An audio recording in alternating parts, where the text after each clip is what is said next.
La Procura della Repubblica di Agrigento, con il sostituto procuratore Antonella Pandolfi, ha aperto un fascicolo di inchiesta a carico di ignoti a seguito di quanto accaduto ad Agrigento al Viale della Vittoria in piazza Cavour, dove poco prima dell'alba di mercoledì 18 settembre sono crollati parti del prospetto di una palazzina avvolta da un ponteggio montato per la ristrutturazione dell'immobile.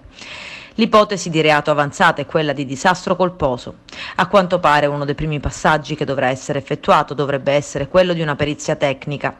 Nel frattempo sono state precauzionalmente sgomberate non solo le abitazioni del palazzo interessato dal crollo, ma anche di alcuni palazzi intorno, ed in particolare degli immobili adiacenti, in via Vittorio Emanuele Orlando, al civico 1 e 29, perché si ritiene che vi siano ancora parti pericolanti. 20 gli appartamenti evacuati, molti dei quali sono studi professionali. Saranno i privati a dover provvedere in tempi rapidi al ripristino delle condizioni di sicurezza dell'area, fatte salve le misure di competenza poste in essere dall'autorità giudiziaria.